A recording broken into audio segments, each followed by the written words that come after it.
I do want to switch gears and talk a little bit about Lamar Jackson. Your team and Lamar Jackson have been in the news a little bit lately, but I think there's a little bit more meat on this bone than just the Falcons trading for him. Lamar Jackson has verbally come out and said his displeasure with the Baltimore Ravens organization. I've used this analogy on the channel before.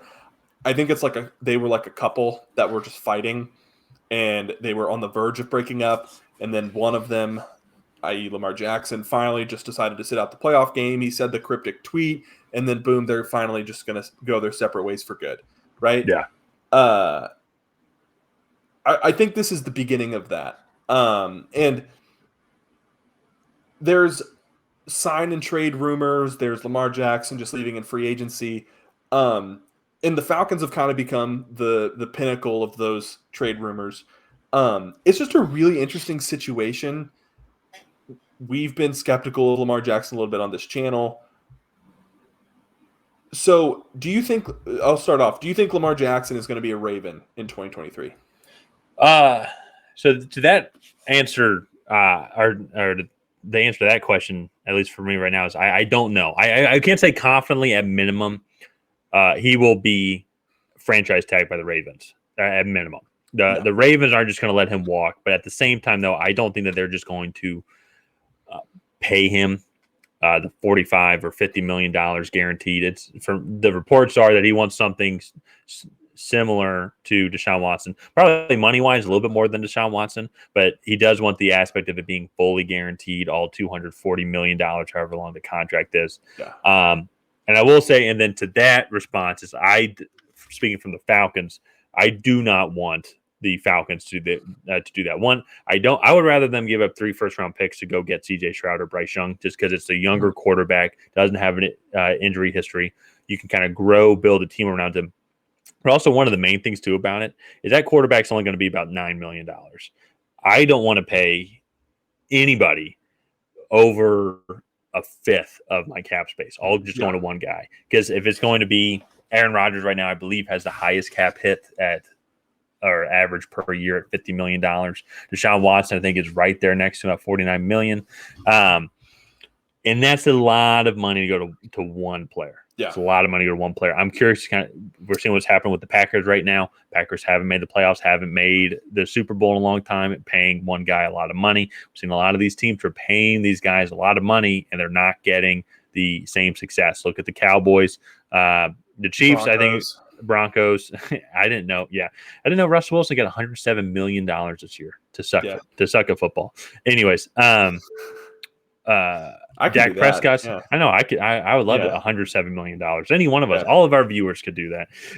Dak Prescott's got paid $40 million, and they're still not having that success. I think that they're overpaid for the money, and that money can be spread out much more to more key areas of the football team to help win championships. I will say, so like Josh Allen and the Bills are like kind of in the middle there. They extended Josh Allen, gave him a lot of money, but I still think that roster is pretty good. They had a lot of injury issues and they lacked depth there. And so I feel like that you could kind of accredit to Josh Allen being in like the $36 million range. Even now that's not an egregious amount of money in the modern day NFL for a star quarterback. So, well, and tying all this back to then Lamar Jackson though is, that is a lot of money going to one guy, and I could see a team like the Colts if they really want him. I think he would fit better in that system as a run first team with a super quick guy. And if we're already talking, and we just did a segment on the Colts, go check out that video once we post it. But if you're going to give up draft picks, maybe go that route. You have to see what the cap space is. But if you're in a win now mode, that almost makes more sense if he becomes a Colt. But then if a team like the Falcons or these teams that are rebuilding, like the Falcons, I think when they cut Marcus Mariota, should have about $68 million, $70 million in cap space. That is so much money for a team that can go buy some players. Yeah. whose defense and pass rush has sucked since Sherman marched through the city and burned it down. Like that's how bad this pass defense has been. And let's not waste on one person. It's just not wasted on one Yeah. person. And I do think your guys' offense would take a next step with a quarterback. And I think a healthy Lamar Jackson makes that offense elite with the running game that Arthur Smith has in Yeah. place. But even But it goes back to my point, though, is how would then you go get an elite quarterback? How's that going to help this defense? that's what I was going to say. You That's guys need a atrocious. lot more. You Yeah. guys need a lot more. Gonna And go I back will. to the Colts for a second. Yeah, and I will say one thing. Waste might not be the right word. Lamar Jackson could come and be an absolute stud quarterback, MVP caliber quarterback. By waste, I mean kind of that one specific point is that it's all going. We're putting all of our eggs in one basket. What if he doesn't pan out? Yeah. You know, then it is a waste. And then even if he does pan out, well, we still have a crappy defense, and we hope that we draft good players. Yeah. No, I mean I agree. I think it is worth the risk for the Falcons specifically to stay at 7 and 8. Stay at 8 and then take a risk on a Will Levis. And then it's like if it doesn't work out, all right, scrap one first-round pick, we'll move on. Right? Yeah. You still get the ability to go and make other picks in this draft, which if you guys do a sign and trade for Lamar Jackson, sounds like the asking price might be this year, next year's first-round pick, and then multiple later round picks. It would be it would be something similar to what the Browns did for Deshaun Watson. That seems like that is the comp. Yeah. For this, if it was just one first round pick, if it was maybe like then we just took the franchise tag as well and it was $30 million, $32 million, or something like that. Then like okay, because there's still a lot of money.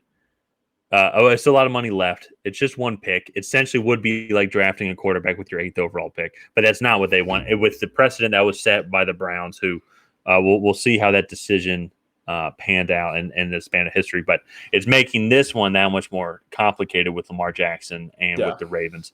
But at minimum, what's going to happen if the Ravens don't get what they like and their contract negotiations still are not going the way that they want? And I think it was March 15th is what you said when he can become a free agent. I think that's when free agency begins. I'll look up the official date. Can they franchise tag him at any point? There's a franchise tag deadline. I want to say it's late February. So they'll have it'll open on February 15th. They can franchise tag him until February 28th, and then Okay. So there is a deadline then. So I will find out by the end of this month on what the Ravens. It's March 15th, and then I'll look at franchise tag date. Yeah.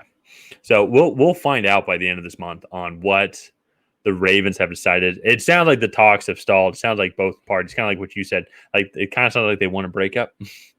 Yeah. But maybe there's a kid involved, so they don't really know how to go about doing it. It's like, should we just separate or should we? So that's what I feel like kind of the situation is like. And so maybe they can go to counseling but as a Falcons that's fan, the MLB. There's no arbitration in that's true. That is actually exactly the MLB. But so as a Falcons fan, the franchise tag window opens February 21st and closes on March 7th.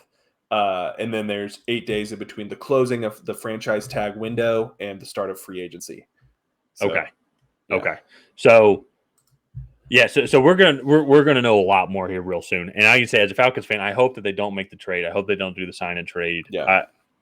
And also due to then just with my initial question about Lamar Jackson, I just injury history, that type of quarterback. I mean, we had it with Michael Vick, as fun as it was to have. But when he got hurt, then he wasn't the same guy. Even though I guess as he got older, he came back and was a lot of fun. But still, though, once he gets banged up just a little bit, it affects his whole game. And at the same time, then our next quarterback, Matt Ryan, did a great job. But once we paid him and all of our money was going to one guy, we couldn't fill needs in other areas of the team. And so maybe I just have bad taste in my mouth based off just our past 2 main quarterback experiences. Both were very successful and had moments of success. But long term, though, if we're talking about what's best for the franchise and for the team, for the city, it's you need to spread the eggs around and have really good players at all positions and not just pay one super elite player, because Yeah. that doesn't really work out. No, Does not yeah. normally work out. I mean, I agree. I think if you look at the recipe for success, Yeah. part of the reason why the Patriots were able to go to 9 Super Bowls in 20 years is because Tom Brady took a pay cut. Yeah. Granted, What was he getting yeah, paid in Tampa Bay again? 20 million? like 20 million. Yeah. Yeah. And it's like that. I'm not saying everybody needs to go out and all these quarterbacks need to go out and take a pay cut, but like the difference between 36 million and 49 million, I get it's $13 million.